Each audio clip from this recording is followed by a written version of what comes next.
недоверие к власти. Мы не доверяем.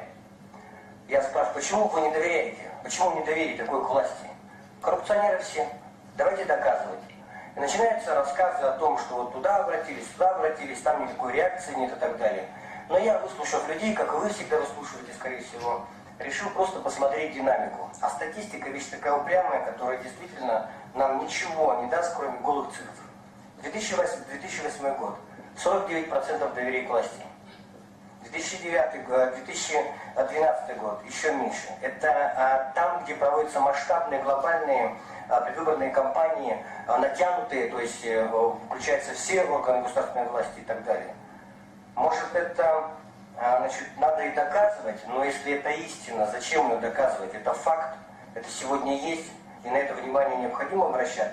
Может, это Максимов такой, или коммунисты где-то в Улусах там, проводят такую антирейтинговую кампанию, или еще что-нибудь. Нет, конечно, я думаю. И поэтому, Гульф Иванович, наверное, на это надо обратить внимание, посмотреть, как мы с вами совместно работаем, может быть, действительно поменять, осмотреться, может быть, не те люди, может быть, или не тот случай, или что-то мешает. Если на протяжении определенного трека времени ситуация не меняется, значит, ее нужно каким-то образом исправить. Нужно уладить отношения с людьми, которые не доверяют к власти, и повернуть их к себе лицом. Дальше.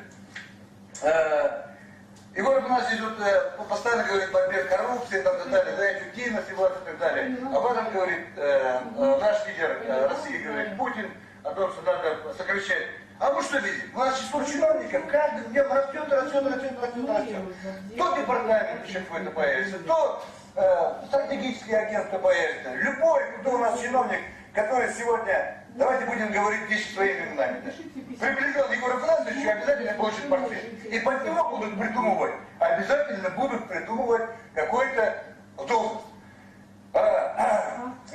Обращается Николай Никитич, конечно, это ваша коммерческая тайна, да?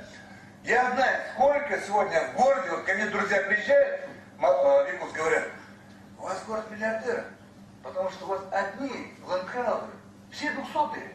И, ребята, статистику, 90% этих ландкраузеров, это чиновники ездят на ней. Я сам живу на Мерзлотке, когда я строил один дом, вокруг была, это 96-й год был, вокруг было ни одного дома. Сегодня тыкни пальцем любой, все чиновники.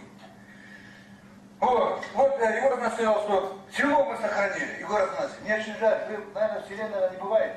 У нас работники, основной возраст работников на селе 55-60 лет. И половина этих работников коров смотрят. Мы, саха смотрим, мужчины. Это для нас позор. Это для наших предков позор. Это чтобы мужчина, да, саха, смотрел за хатоном, да, убирал, сам убирал. Это для нас. Так, все, Афанасий Николаевич. Через 5 лет, этим будет на селе работать. Туда это заходит, да? Все, время. Так, микрофон Губареву. Так, Афанасий Николаевич. Деньги вы отправляете. Афанасий Николаевич, заканчивайте, пожалуйста. Обязательно, вы нарушаете бюджетный кодекс. Афанасий Николаевич. Сегодня на вертолет отправляете, вы решаете там школу построить и так далее. Это что такое? Вы отправляете... Афанасий Николаевич, хватит, давай.